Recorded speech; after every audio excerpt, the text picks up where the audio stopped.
କାଲି 5টাରେ ଆସିଥିଲୁ 108 ଆମ୍ବୁଲାନ୍ସରେ ଆସିଥିଲୁ। ଏଇନେ ଷ୍ଟାର୍ଟ ହେଲା ପରେ ଆସିଥିଲୁ ଡକ୍ଟରଙ୍କୁ ଦେଖେଇଲା ପରେ ସିଏ ତ ମୋତେ ତ ଭିତରୁ ଛାଣୁଥିଲେ କିନ୍ତୁ ଚିଡ଼ିମିଡ଼ି ହେଲେ କହିଲେ ତମେ ଖାଲି ରେଷ୍ଟ ନିଅ ଇଞ୍ଜେକ୍ସନ ଗୋଟେ ଦେଲା ପରେ କହିଲେ ତମେ ରେଷ୍ଟ ବସ ଖାଲି ବସ କିଛି ଚେକଅପ୍ ଫେକଅପ୍ କିଛି କଲେନି ପିଲା ବଞ୍ଚିଛି କି କ'ଣ ହଉଛି କି କ'ଣ ନାହିଁ କିଛି ଚେକ୍ କଲେନି ଖାଲି କହିଲେ ରେଡି ଅଛି କିଛି ନାହିଁ ବସ ବସ ବସ କହି ସକାଳ ଯାକେ ବି ଆମେ 8 ଥର ଖଣ୍ଡେ ରାତିରେ ଯାଇଛୁ। ରାତିରେ ଗଲା ଡକ୍ଟର ନଥିଲେ ନର୍ସ ଚେକ୍ କରିକି କହିଲେ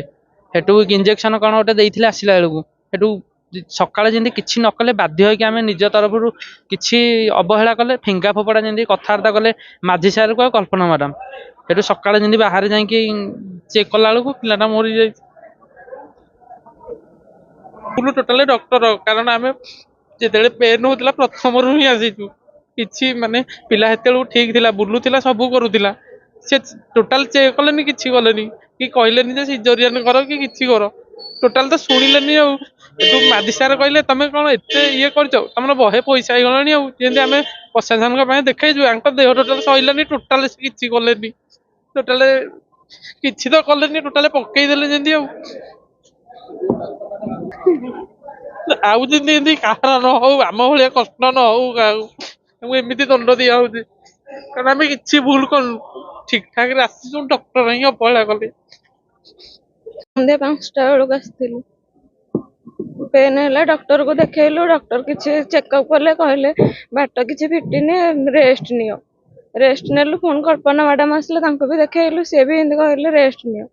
ରେଷ୍ଟ ନେ ତାପରେ ରାତିରେ 3-4 ଥର ଯାଇକି ଚେକଅପ୍ କରାଇଲୁ କେହି କିଛି କହିଲେନି ଖାଲି କହିଲେ ରେଷ୍ଟ ନିଅ ନାଇଁ ଖାଲି ଚିଡଚିଡି ହେଲେ ଫିଙ୍ଗା କଥା କହିଲେ ତାପରେ ଗୋଟେ ଆମେ ବାଧ୍ୟ ହେଇକି ଗଲୁ ପ୍ରାଇଭେଟକୁ ଅଲ୍ଟ୍ରାସାଉଣ୍ଡ କରିବା ପାଇଁ ହାର୍ଟ ଛୁଆର ନାହିଁ ଆଉ ଆଜ୍ଞା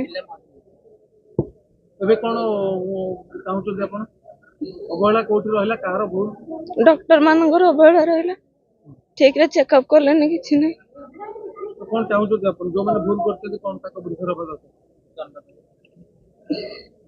ଦଣ୍ଡ ଦିଆଯିବ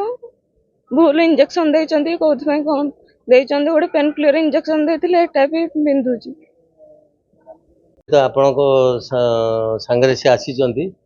ତାଙ୍କର ଅଭିଯୋଗ ଅଛି ନେଗ୍ଲିଜେନ୍ସ ଅଛି ବୋଲି ଆମେ ଦେଖୁଛୁ କ'ଣ ନେଗ୍ଲିଜେନ୍ସ କେଉଁ ଷ୍ଟେଜରେ ହେଲା କିଏ ଡ୍ୟୁଟିରେ ଥିଲା କ'ଣ ଇଣ୍ଡୋର ଟିକେଟ୍ ଫିକେଟ୍ ଏସବୁ ଦେଖିଲା ପରେ ଆମେ ଦେଖୁଛୁ କ'ଣ ନେଗ୍ଲିଜେନ୍ସ ଅଛି କି ନାହିଁ।